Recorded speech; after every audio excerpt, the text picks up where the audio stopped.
Wartawan ini sedang merekam sebuah program. Tiba-tiba sesuatu di kejauhan menarik perhatiannya. Dia memutar kamera di sekitar, perlahan-lahan memperbesar, dan ia melihat percikan air di atas es. Sepertinya ada makhluk yang bersembunyi di bawahnya, tapi Mike belum mengetahuinya. Penemuannya telah menempatkan kota yang terisolasi ini perhatian dunia. Ketika wali kota tiba di tempat kejadian, Mike mengangkat kamera ke gua es. Ketika sesuatu muncul dari dalam air, Mike sedikit bingung. Mengapa paus tetap berada di bawah lubang es? Alih-alih melanjutkan hidup, penduduk desa mengatakan kepadanya, tahun ini suhu telah mendingin dengan sangat cepat. Tilu 00 laut membeku dalam semalam. Paus tidak bisa berenang sejauh itu di bawah es. Jadi, mereka harus tinggal di sini untuk tetap bernapas. Dan itu bukan yang terburuk. Dalam waktu 3 hari, lubang itu akan membeku.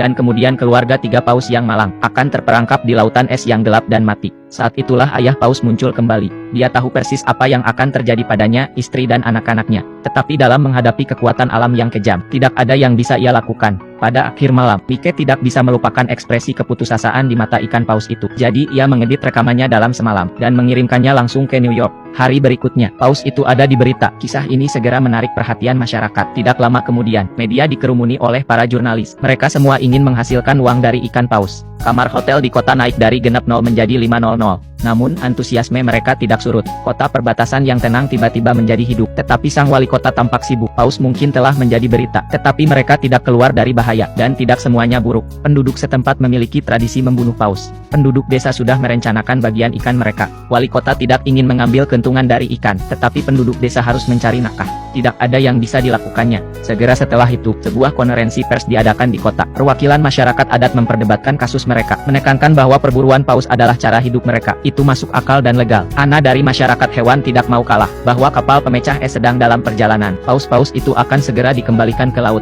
Mereka berselisih paham. Untuk sementara waktu situasi terhenti. Tiba-tiba, semua orang di ruangan itu menoleh ke belakang. Wali kota berjalan ke pesta peluncuran. Apa yang terjadi selanjutnya? Apa yang terjadi selanjutnya di luar dugaan siapapun. Wali kota meyakinkan para delegasi dalam 5 menit. Mereka sepakat dalam keputusan mereka untuk membantu paus keluar dari perangkapnya. Sekarang Ana bingung. Ada begitu banyak kebisingan. Bagaimana mereka bisa berubah pikiran secara tiba-tiba? Tetapi ia akan segera mengetahui, ini tidak sesederhana yang dia pikirkan. Pagi-pagi keesokan harinya, para pria dan wanita siap untuk berangkat ke es di mana paus-paus itu. Atas perintah wali kota, para penduduk desa telah mengangkut taksi mereka. Perjalanan 7 km, untuk genap 0 per kepala. Lakukan apa yang Anda suka. Tapi, meskipun kota ini sedang ramai-ramainya, wali kota membawa anak buahnya ke atas es lebih awal. Mereka menggandakan ukuran lubang, agar paus dapat bernapas lebih baik. Menyaksikan paus dengan gembira muncul dari air, dan wajah ini memiliki senyuman kekanak-kanakan di atasnya. Bahkan ia tidak punya pilihan selain membiarkan penduduk setempat merampoknya. Untuk menjaga agar paus tetap hidup, dia harus menemukan cara untuk menghasilkan lebih banyak uang bagi semua orang. Dengan sekelompok besar orang yang datang, keluarga paus tampak keluar dari bahaya. Ana percaya bahwa begitu pemecah es tiba, paus akan dapat melarikan diri. Tetapi masalah baru telah membunuh harapan paus untuk bertahan hidup. Wanita ini melompat ke samudra Arktik pada suhu tilu 0 di bawah 0. Semua orang mengenakan jaket bulu. Dia hanya mengenakan pakaian selam tipis, dan dia tidak merasakan dingin sama sekali. Ana menolak teman-temannya. Dia menggigit snorkelnya, dan menyelam ke dalam air es. Airnya tertutup es. Laut pun hening. Kecuali secercah cahaya melalui lubang. Kegelapan menguasai dunia yang dingin ini. Ana tidak takut. Perhatiannya tertuju pada pemandangan di hadapannya. Sekelompok paus berenang ke arahnya. Dengan rasa ingin tahu mengamati wanita itu. Tiba-tiba, Ana memperhatikan ekor paus kecil dengan jaring ikan yang melilit ekornya. Ia berenang ke arahnya, dan paus muda itu tahu bahwa manusia di depannya ada di sana untuk membantunya. Dia tetap berada di tempatnya. Siapa sangka bahwa wanita ini akan mempertaruhkan hidupnya hanya untuk membersihkan tumpukan jaring ikan. Ana berenang perlahan di belakang paus muda, menarik belati dari kakinya, mengiris keras melalui jaring keras dengan kekuatan. Paus muda memutar ekornya sebagai respons. Jaring terlepas tanpa hambatan. Keluarga paus berenang ke arah Ana. Sebuah gerakan diam-diam dari rasa terima kasih. Ana membeku sejenak, kembali ke pantai. Dia dengan bersemangat mengatakan kepada semua orang, bayi paus tidak bisa berenang sendiri, karena jaring itu mencekik ekornya. Sekarang masalahnya sudah terpecahkan.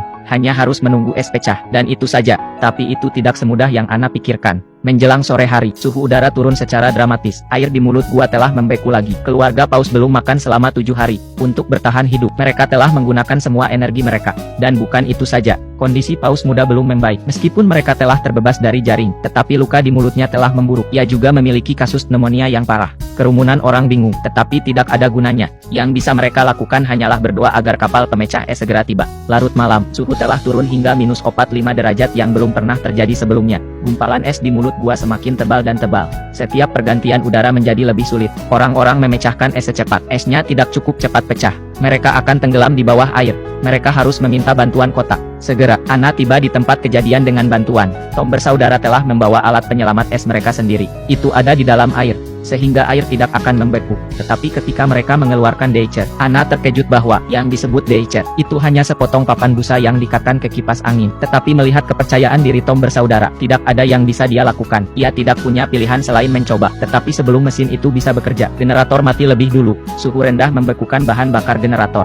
Anna bergegas menelepon Mike untuk mendapatkan generator baru. Dan dalam perjalanan, generator tidak boleh dimatikan, atau akan membeku lagi. Ketika Mike tiba dengan tergesa-gesa, dia akan naik pesawat, tetapi ia dicegah untuk melakukannya, karena kabin ditutup. Asap knalpot dari generator akan mencekik orang-orang di dalamnya. Paus berada dalam bahaya. Tidak ada yang bisa dilakukan Anna. Dia mengatakan kepada pilot untuk tidak menutup palka dan terbang dalam angin dingin. Sebuah keputusan yang hampir membunuh semua orang. Di jalan, semua orang menggigil karena angin dingin. Suhu di dalam kabin -70 derajat. Udara yang berhembus keluar dari kabin menghantam wajah mereka, berubah menjadi embun beku putih. Tiba-tiba, pesawat meluncur. Alarm berbunyi. Semua orang sangat gugup. Kelopak mata pilot membeku. Sulit untuk dilihat. Pesawat perlahan-lahan jatuh. Anna berteriak putus asa. Mike memikirkan jalan keluar. Jadi dia mengabaikan penolakan pilot. Ia memegang kepala pilot dan mulai menjilati matanya. Meskipun prosesnya sedikit menjijikkan, tapi itu bekerja dengan sangat baik. Beberapa orang tiba di tempat kejadian. Daya disambungkan kembali. Unit penghilang es berungsi. Krisis sudah berakhir untuk saat ini. Semua orang menghela napas lega. Tetapi pemecah es itu dalam masalah besar. Bayi paus ini mencoba untuk bunuh diri. Dia menjulurkan kepalanya keluar dari air. Sekali pandang ke langit, kemudian ia tenggelam ke dalam air. Namun, manusia di pantai tidak tahu. Orang tua paus menjulurkan kepala mereka keluar dari air untuk meminta bantuan. Orang-orang menganggap ini sebagai tanda bahwa mereka siap untuk pergi. Paus-paus itu putus asa, tetapi naluri mereka untuk bertahan hidup mendorong mereka untuk mengikuti lubang yang digali oleh manusia. Orang-orang sangat senang melihat paus berangkat. Kegembiraan yang tinggi. Mereka berkumpul di pintu masuk lubang untuk menyaksikan. Dan saat itulah, Anna menyadari ada sesuatu yang salah. Bayi paus itu hilang. Ia pergi ke lubang pertama untuk mencarinya. Airnya membengkak, tetapi paus itu tidak terlihat. Anna bingung. Ia baru saja bersama orang tuanya. Bagaimana mungkin ia bisa menghilang dalam sekejap? Dan saat itulah, wali kota berbicara tentang hukum alam yang kejam untuk bertahan hidup. Bayi paus itu sangat sakit. Orang tuanya enggan pergi untuk merawatnya. Ia tidak ingin menyeret keluarganya ke bawah. Ia harus mengorbankan dirinya sendiri. Ia berhenti berenang. Ia membiarkan tubuhnya tenggelam ke dalam kegelapan laut. Anna tidak bisa menerima kebenaran. Dia berteriak kesakitan. Dia ambruk ke tanah. Kesedihan menyelimuti semua orang. Tetapi penyelamatan terus berlanjut. Hawa dingin akan datang. Mereka harus segera mencapai perairan terbuka secepat mungkin. Kalau tidak, dua paus yang tersisa akan tenggelam juga. Wali kota telah memobilisasi semua warga. Semua orang menghentikan apa yang mereka lakukan. Mereka mengambil peralatan mereka dan bergegas ke lokasi. Meskipun banyak orang datang untuk membantu, tetapi masih ada masalah di hadapan mereka. Esnya menumpuk. Dinding es telah terbentuk ribuan kilometer di bawah laut. Kapal pemecah es terjebak 200 menjauhnya. Tidak mungkin menerobos dengan tangan. Tetapi Anna tidak menyerah. Dia mendekati presiden, berharap bahwa ia akan mengesampingkan prasangkanya untuk sementara waktu, untuk meminta bantuan dari Angkatan Laut Soviet di dekatnya. Mintalah bantuan dari pemecah es mereka. Presiden belum pernah mendengar permintaan semacam itu. Uni Soviet adalah saingan Amerika Serikat. Anna ingin meminta bantuan mereka, dan kolonel mengatakan itu tidak mungkin. Kata-kata Anna selanjutnya, tetapi kata-kata Anna berikutnya membuat mereka tidak bisa berkata-kata. Seluruh negeri menyaksikan untuk menyelamatkan paus. Saat itu tengah berlangsung pemilihan umum.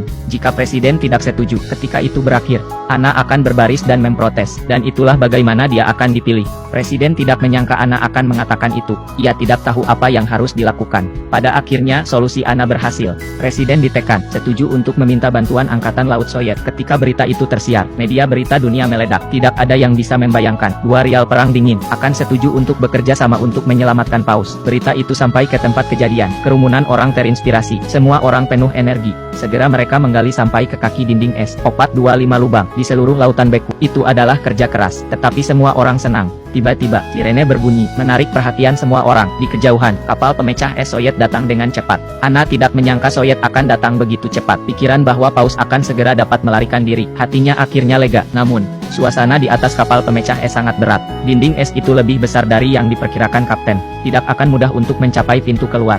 Kapten memberikan perintah untuk memperlambat laju. Dengan ragu-ragu, ia mengarahkan ke arah dinding. Orang-orang di pantai menahan napas. Harapan yang tinggi, tetapi detik berikutnya kecepatannya terlalu lambat. Dinding es tidak bergerak sama sekali. Tetapi, saat kerumunan orang kecewa, suara kapten terdengar melalui radio. Kawan-kawan, kami hanya menguji air.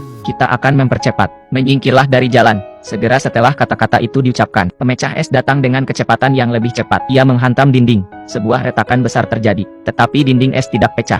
Kapten tidak senang. Ia memerintahkan kapal pemecah es untuk melaju dengan kecepatan penuh. Entah pistol es akan menerobos, atau kapal akan hancur. Dalam sekejap, hati para pria itu terangkat. Pada titik ini, pemecah es meluncur ke depan, dan dinding es pecah menjadi lubang besar. Semangat juang para pejuang sangat mengejutkan. Ini bukan waktunya untuk bersukacita. Kerumunan orang bergegas ke dinding dan menunggu. Namun, 1 menit telah berlalu, 2 menit telah berlalu. Tetapi paus itu lambat untuk menampakkan dirinya. Tapi, tepat ketika semua orang berpikir mereka telah gagal, sesosok tubuh muncul dari kedalaman, dan langsung ke langit, menyaksikan 2 ekor paus saling berkejaran, berenang ke kejauhan. Semua orang merasa bahagia untuk mereka dari lubuk hati mereka yang terdalam. Pada saat ini, orang lupa akan perjuangan antara politik dan kepentingan, melupakan perpecahan antara bangsa dan ras. Dalam menghadapi mukjizat besar kehidupan, mereka bersorak bersama. Untuk waktu yang lama mereka tidak bisa berhenti.